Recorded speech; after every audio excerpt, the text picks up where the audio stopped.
Yeah, I'm good. Okay. All right, welcome to our special meeting on Monday, June 16, 5:30. Madam Clerk, meeting call to order, 5:30. Madam Clerk, may I have roll call, please? Mayor Yon, Present. Vice Mayor Cano, Present. Councilor Gonzalez, Present. Councilor Perez, Here. Councilor Gutierrez. Present. We have quorum. Thank you, Madam Clerk. Leading us in an invocation is Councilmember Perez. Thank you, Mayor. Gracious God, we thank you for this day and the opportunity to gather in service of our community. Grant us wisdom, clarity, and a spirit of cooperation as we discuss matters that impact the lives of those we represent.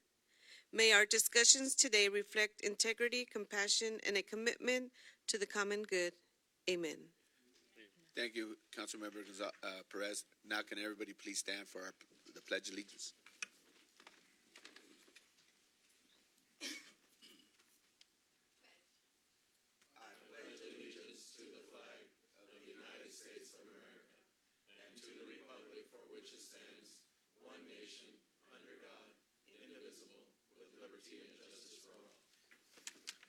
Thank you, Councilmember Perez and Councilmember Gonzalez, for the invocation and pledge allegiance. Now, do I have a motion to approve the agenda as to form? Motion to approve. Second. Motion by Vice Mayor Cano, second by Councilmember Perez. Madam Clerk, may I have roll call, please? Mayor Yon, Aye. Vice Mayor Cano, Aye. Councilor Gonzalez, Aye. Councilor Perez, Aye. Councilor Gutierrez. Aye. Motion passes. Thank you, Madam Clerk. Now, I'm going to introduce our interpreter. Mr. Garza, can you please come to the podium and Good evening, Mayor, City Council, honorable staff. Been gone for a few days. Man, you guys, did you guys look this good before I left? Because man, you look good. Anyway, I'm here to translate if anybody needs English to Spanish. Estoy para traducir si alguien necesita. Great to be back in the great city of McFarland. No. thank you, Mr. Garza. Okay, now moving on to administrative agenda. Approve a resolution number 2025-78, resolution of the City Council of the City of McFarland requesting initiation of proceedings with the Local Agency Formation Commission for establishment of a subsidiary district. We have our City Manager, Diego Villamontes, to speak on this behalf. Honorable Mayor and Council, we have a brief, what I think is a brief presentation on this matter. I'll go over the agenda for this here shortly. We've dubbed this Enhancing Recreation and Park Services in McFarland, and a very important path towards sustainable, efficient, and expanded services for all residents. So the agenda for this presentation will give an overview of the Parks and Recreation Services in McFarland. We'll go into the Recreation and Park District Financial Review, which is a very high-level review at that, based on the financial information that we have available to us. We'll go over the current and future needs of the Recreation and Parks Services, the opportunities through city integration, the proposed organizational model, Recreation Program Overview and Expansion Plan, which will be our Community Development Director, Megan Snyder, will go over. Our Parks Maintenance and Capital Project Integration, which our Public Works Director, Yerlis Hernandez, will assist with. Then we'll finish this off with next steps and path forward, and any questions that council or the public may have on this. So the slide before you is an overview of the city boundaries. You can see with the red outline, and then the entire map is the Recreation and Parks District. So because of these two separate boundaries, city staff is recommending the establishment of a subsidiary district, and that the city oversee and manage that district.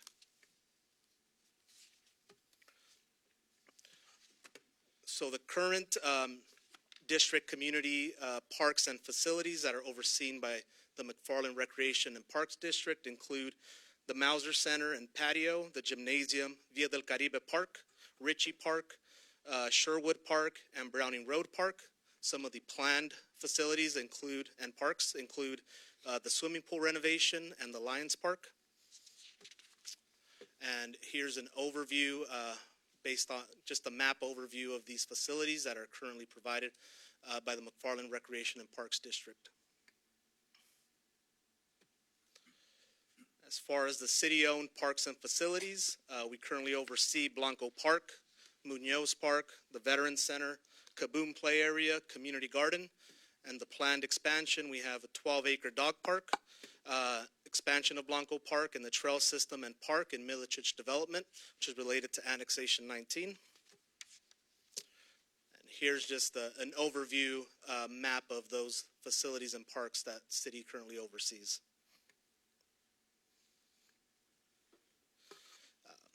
Now, based on the financial records that are available to the public, here is the district's financial position, which is based off the audited financials.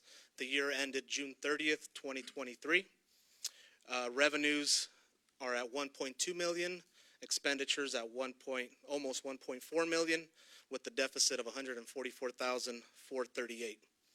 And the balance sheet as of 6/30/2023, we have an ending fund balance of $409,938. So if we continue this trend of these deficits, unless there's some serious restructuring, I mean, we see an emergency situation at the end of June 30th, 2026, which is why we're presenting this to council and the public at this time. And some other noteworthy financial information that's on the financials as well, and some of it that's not on the financials that were provided, is the annual property tax revenue is $882,000. The salaries and benefits expense for fiscal year 2023 is $845,000, which is 96% of annual property tax revenue. This alone looks from a high level to be a structural issue where there needs to be some restructuring in order to make sure that there's sustainable recreation and parks district. And also the item that's not on the financials is the CalPERS unfunded pension liability at $1.7 million. This amounts to $130,000 annually that is paid in addition to the regular contributions. The current district needs that we're aware of are the renovation of the swimming pool, which is estimated to cost anywhere between $9 million and $12 million, depending on whether it's a complete reconstruction from the ground up or refurbishing the existing pool. The construction of the Lions Club, we're estimating that at $3 million. The first phase is estimated about $1.2 million. However, based on our experience with Villa del Caribe Park, we anticipate that to be somewhere in the neighborhood of $2.5 to $3 million for the full reconstruction of that Lions Park. And then deferred maintenance costs of current facilities, which that amount is currently unknown. Some of the future district challenges include the ongoing ERAF revenue losses, which relate to property taxes that are diverted from special districts and cities to state to offset the rising costs of educational programs. Another challenge is the failed tax measure of Measure X back in 2024, which would have helped fund some of these major capital projects. And because of that, there is no funding for both Lions Park at the moment or the Aquatic Center. There's a significant funding shortfall for those two major projects. Another challenge is rising retirement liabilities and deferred maintenance costs. And lastly, a parks master plan that there is no funding to implement once complete. So here are a few points on why the city is positioned to lead this transition. Number one, we have stable and growing revenues. We have a reliable general fund and special revenue sources. We have a positive track record of voter support. We have a couple of measures that have passed to expand public services. That includes Measure M, Measure O, and the transient occupancy tax this past year. Capital financing capacity. We have the ability to issue municipal bonds for major projects. And then we actively collect and allocate park development fees to help fund some of these major park projects. And lastly, but definitely not least, we have operational experience. As mentioned previously, we already manage parks and recreational facilities. We would just need to expand those services.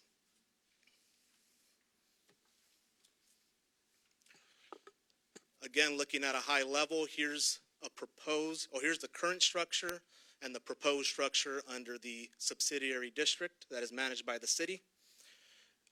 To the left of your screen is the current org chart of the district. To the right would be the proposed org chart. We would essentially split up the recreation and parks operations, the recreational activities and programs going under community development, and then the grounds maintenance and facilities maintenance going under the public works. So under community development, we would anticipate the need for a recreation manager who would supervise volunteers, lifeguards, and other program services. Under public works, we anticipate additional staff to be added to existing city resources for landscaping and facility maintenance. And then all other administrative functions would be absorbed by our existing staff. That includes HR, finance, which oversees accounts payable, receivables, payroll, as well as all the grant management and communications would be absorbed by existing staff. Now, to go over the enhanced recreational programs and activities, I'll have Megan Snyder.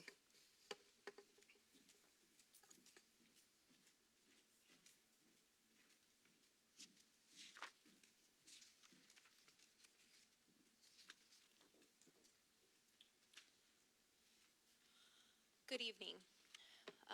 To continue on the path that Mr. Viramontes is sharing is on the benefits of youth sports. I think it's something that we all know, but some of our greatest life experiences and memories are created around ballparks and other sporting events. And so basically just an overview to go through it is goal setting, social skills, character development, leadership, discipline, teamwork, physical fitness. We want to continue to provide those elements to our community members and grow on them.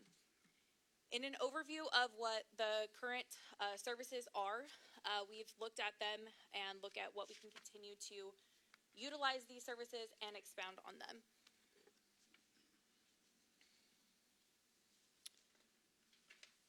On the added services, some of the items that we are looking at is going to adaptive sports to serve our special needs community. That being said, reinventing the wheel is not something we're looking to do. We want to take what is already in place in other cities and in other organizations and grow on that and utilize those resources. League of Dreams is doing a profound job in the city of Bakersfield as their liaison for this service, as well as in the private sector. So they're really working hard to serve this area of our community, and we have a pretty large population within our students in the McFarland community that currently have no services provided to them. Some of our students are going to Bakersfield to receive these services to be able to participate in sports. And like we just covered, the items that are very impactful for kids across the board, this is something that we have an area of our population that currently is not being served, and we want to look to expand to do so. That being said, that relationship has already been forged with the League of Dreams, and we're looking at how we can continue to grow that, look at other facilities, look at expansion and partnerships that we can do to provide those services to our community members. Expanded baseball and softball services, providing a world-class experience for our kids through Junior Giants. We have opened that relationship. We want to look at the 2026 season or future seasons to provide that. The reason why we wanted to look at that is I've seen it successful in other organizations, and the fact that it is free for all of our kids in the community. It's something that we can provide at no cost. They get gear, they get all kinds of different things as far as the experience. So it's a one-stop shop, and it's something where we could just provide for our kids something different, something exciting, and something that many other cities are not doing. But it's something that I think that could be very impactful to continue to grow for our kids and youth sports. The expansion of additional sports and activities. The benefit of utilizing city resources and facilities and working them together, I think, is going to continue to grow the impact that we can have on our youth. The more involved they are, the less trouble they get in. These are relationships and things that we can continue to grow, and expansion of services that the options are endless. And we want to continue to grow that as we look at these options moving forward.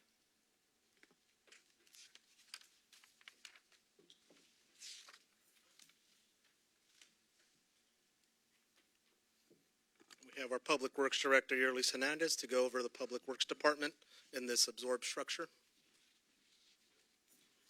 Good evening, Honorable Mayor, City Council members, members of the community. As Mr. Veramontes mentioned, my name is Yerlis Hernandez. I'm the Public Works Director for the City of McFarland.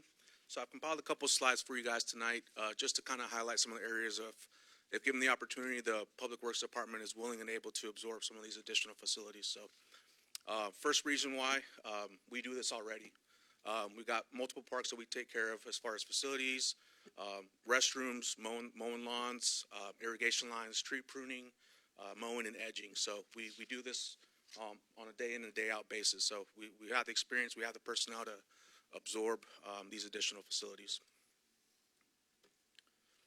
So another thing I want to highlight is we do got a good fleet of heavy equipment that we operate. So it's city-owned and operated heavy equipment such as backhoes, loaders, compactors, crane trucks, tractors, vector trucks, and dump trucks. So as I'll touch on in a future slide here, some of these heavy equipment are operated by various departments in Public Works.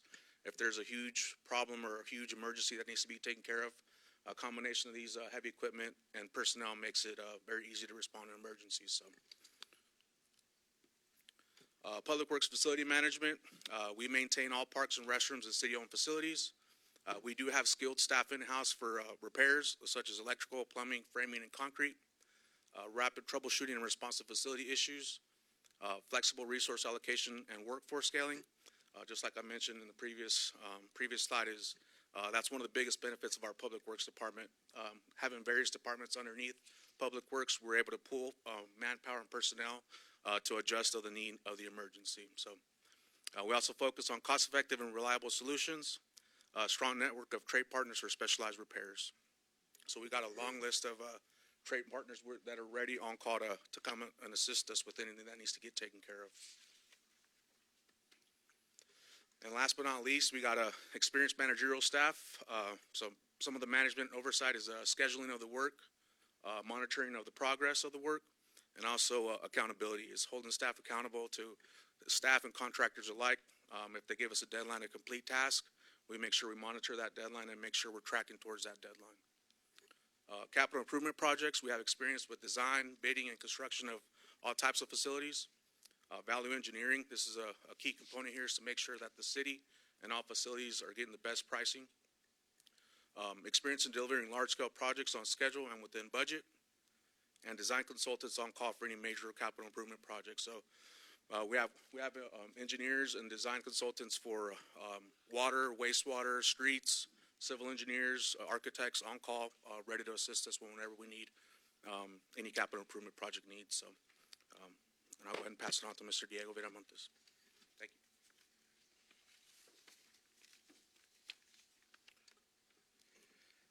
All right, another item to note is the commitment to staff in the community. One of the commitments that we're making is that all frontline staff, those that directly deal with recreations and maintenance operations, will be retained or reassigned. We have several vacancies citywide, so we will essentially find a place for that staff and give them the first opportunity at those vacancies. And I want to remind everyone that this is not a cut. We're not proposing a cut to any services.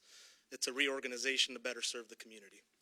So essentially reducing the administrative burden to allow more resources to the programs that benefit the community.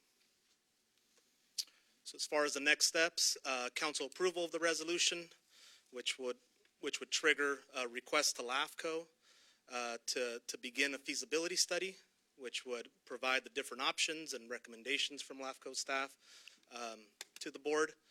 And then we will continuously update the community and request their engagement in this process. With that, we're open to any questions. Okay, thank you, Mr. Veramontes, for that presentation. Your staff very well put together. At least relays the message out to the community what the plan is.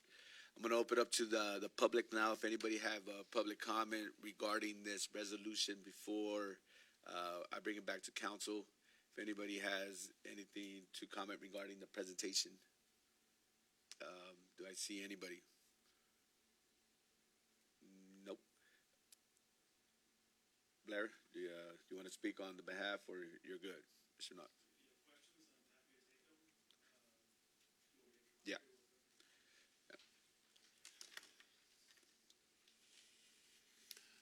Hi, I'm Blair Knox. I'm the executive officer of Kern LAFCO. You'll be sending an application to me, and we go through the process of reorganizing the services in this case. Part of that plan has a feasibility study that will look at multiple options, including taking over the district itself.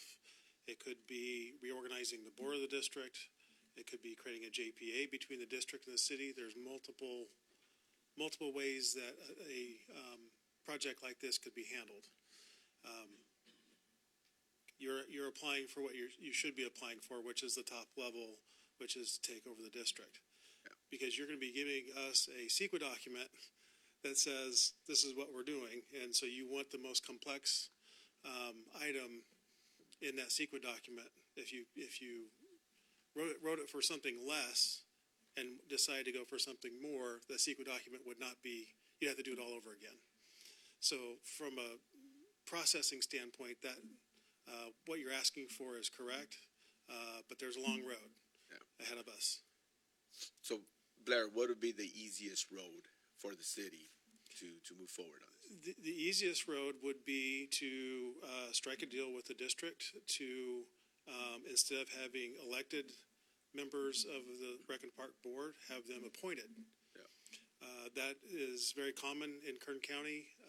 The Wasco Rec and Park Board, I believe 3 of them are appointed by the city council and 2 by the board of supervisors. And is a similar for Westside Rec and Park District up in Taft. You actually don't need me to do that.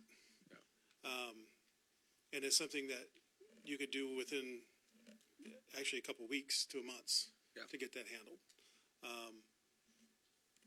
That also means you have less control. Right. I mean, you get to appoint your folks, but those folks get to make their own decisions. Yeah. From seeing the financials and everything that you've seen in the presentation, what is your thought or your opinion? If you take it on as a district, you're also taking on the debt of.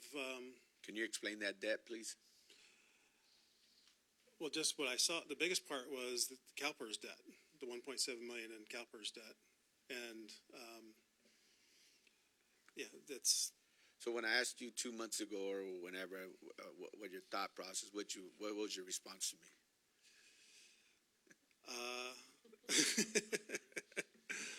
You want to do what? What was my response to you? This is where we want to go, And why? Because I said other cities that have community pools, other cities have community opportunities for their kids, for senior citizens. This is something that it's not that we want to do it; it's a need. So, but I'm going to open up to the council for any questions or concerns. I'll start with Mr. Gutierrez. Well, the only question I have is, I guess, the employees. You guys have a number more or less? How many will keep their job, or? Well, once we dive into the weeds, we'll have a better idea. But we've committed, and that's what we're proposing to council, is a commitment to retain all operational staff in one capacity or the other. That's what we're committing to, unless council wants to go a different direction. I mean, we're open to any option. Ms. Gonzalez. I think just like at the end of the day, it's all about the kids. And just based on what was presented to us, I don't see that too much far in the future for our kids. And if we can be of any help to make sure that that's going to be around for a very long time, I think this is a really good idea. I like the fact that, I'm not too involved in the Parks and Rec, but I do hear a lot of stuff. And I just think that if we have better resources, like she said, and help it make it happen, I think this is a good idea. Ms. Perez. Yeah, I think not only for our kids, but I know we're not doing anything to to help our elderly population, where we used to have programs for them, but there's nothing right now. My husband has to go to Delano to get his exercises in that they provide over there for free. And my one thing that I caught my attention is the budget. This is from 2023. That's correct. So That's all we have available. There's nothing current right now. I don't know. That's all. That's All right. online. So that's very noticeable I would right be there. asking for that information. Yeah. Yes. And audits, the whole, for both the city and the district. That's it for me. Thank you. Vice Mayor? I don't think that's a question, but do we want to inherit a $1.7 million bill? No, we don't. Do we have to? Yes, we do. It's the only solution to the problem, because it's only getting bigger.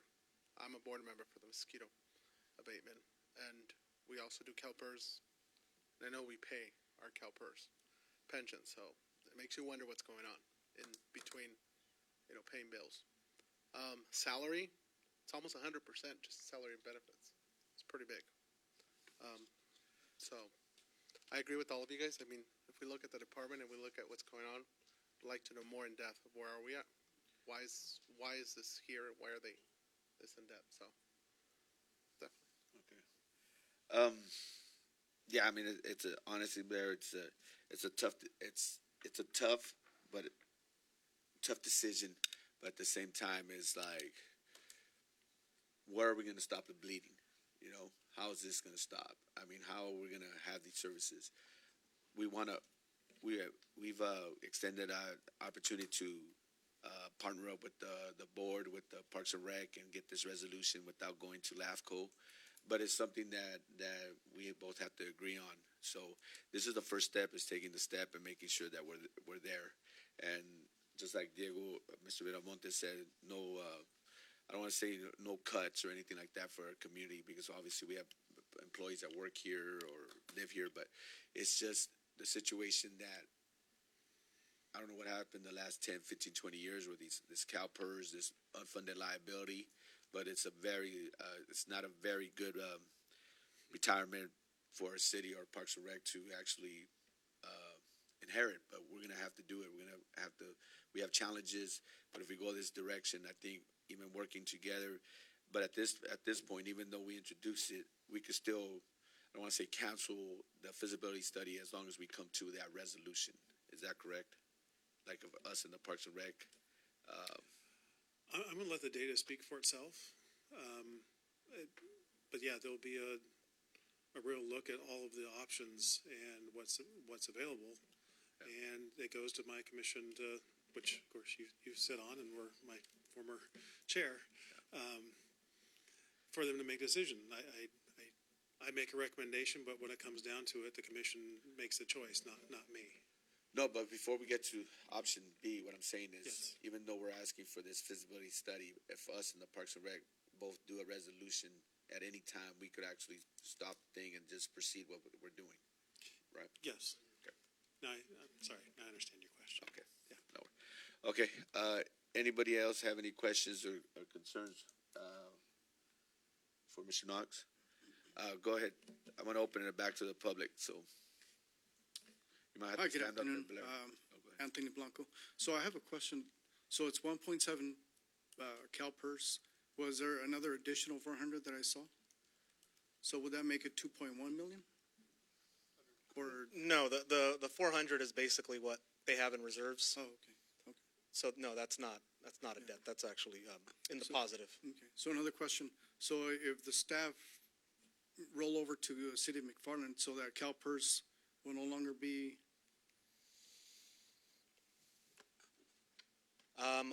My understanding is that that is still due to the retirees.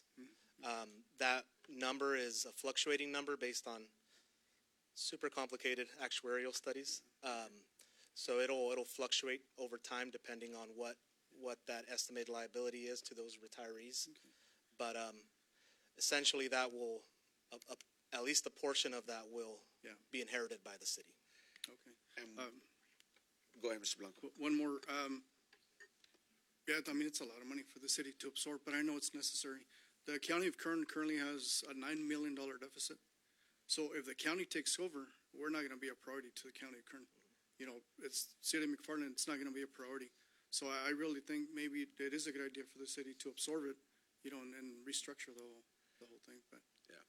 No, I just wanted to add with the 1.72 million is what we're talking about capital needs, because say like the gym needs a new floor, needs an AC, needs different things that haven't been addressed just due to the fact that the revenues is low due to different cuts from the state or different funding mechanisms.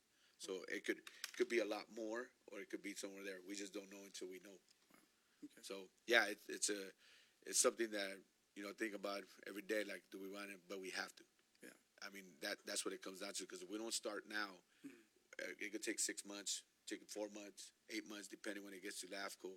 But that's just delaying what needs to happen here. And that's, if you look in the summer, you walk around, our kids, they don't have anywhere to go. You know what I mean? As far as going to a pool, going to a gym, going to different things that other cities have. So Yeah. we're trying to get to it as fast as we can, trying to bring funding from, obviously, I don't know about state because we're in a deficit, but federal funding, any kind of funding, to get going on some of these projects. Yeah. And yeah, when it's presented and stuff like that, our other commissioners are going to be like, what, you know, Yeah. the county's going to say, yeah, go ahead and take it. You know what I mean? It's our liability, but who knows where we're at with that. But, So looking at the data, I concur with Councilwoman Maria. You know, it's for the kids, it's for the community, so I think it's a good idea. So, thank Okay. you. Thank you, Mr. Blanco. Anybody else? Go ahead. Good afternoon, City Council. I'm Victor Oropesa, and looking at all this and taking in the information and understanding everything, you know, growing up here, doing the sports in the park and recs, all that enjoyable stuff, and looking back at it, like I told them before, we went to a meeting, and just the ability to think my kids didn't get to enjoy the pool. Okay, my kids didn't. And I remember we look forward to it. In the school year, they walked everybody to the pool. So the pool is a big thing. And considering all that you guys are willing to take on this challenge, because who knows, once you start digging, you might find other stuff. And like you say, it could be bad or it could be, but if it doesn't get done, just like they said, I had a meeting with the Park and Recs, and he told me that, I guess 5 years for the pool. 1 year is too much. So regardless if it's 5, 7, it's still too much, because the memories, my kids don't have those, of walking to the pool, then going to McDonald's, going to Snow White. So to me, the ability to have those sports, to have those kids somewhere to go, you know, during this hot weather right now. You know, I think they used to have like a spa, the thing fresh, or back then where you could just go and hang out. What do we have now? Let's look at the reality. Go back 3 years, 4 years. Let's go back 5 years. We still didn't have a pool. So regardless of how we look at it, I think the decision you guys are making, regardless of what it is, I think you have the city support from the people, because we do want to see change, just like the change we're seeing now in our streets and the stuff that's getting done. You know, so I think change is what we need, and you know, you guys are really bringing it, and keep doing what you're doing. Thank you. Thank you, Mr. Oropesa. Is there anybody else from the public? Before I close public comment on this, anybody else from the council? Closing public comment. Okay. With that, Mr. Oropesa, I completely agree. It's going to be a challenge, but challenges bring opportunities. You know, and I think from the forefront, this council and this city administration, I think they're up for the challenge. And I mean, we're going to have some hiccups here and there, but I think even working with the Parks and Rec and trying to work as a team and getting this thing done, I think it's going to benefit all of our residents, just not the kids, everyone. And we're just moving forward with that. So do I have a motion to approve the resolution? Motion to approve? Second. Motion by Vice Mayor Cano, second by Councilmember Perez. Madam Clerk, may I have roll call, please? Mayor Arion. Aye. Vice Mayor Cano. Aye. Councilor Gonzalez. Aye. Councilor Perez. Aye. Councilor Gutierrez. Aye. Motion passes. Thank you. moving on to public comments. Members of the public wishing to address the council about any item not on the agenda may do so at this time. Speakers are limited to 2 minutes for each person. 15 minutes total will be allowed for any one subject. Please state your name and address for the record prior to making presentation. Is there anybody from the public that would like to make a comment? A public comment? Seeing none, I'm going to close public comment. Do we have any council comments? We have no closed session item. Do I have a motion to adjourn the meeting? Second. Motion by Councilmember Gutierrez, second by Vice Mayor Cano. Madam Clerk, may I have roll call? Mayor Yon, Aye. Vice Mayor Cano, Aye. Councilor Gonzalez, Aye. Councilor Perez, Aye. Councilor Gutierrez. Aye. Motion passes. Thank you, Madam Clerk. I want to thank everybody for attending. I know it's hot out there, but thank you for coming and for the community's best interest. Everybody have a good night. Meeting adjourned at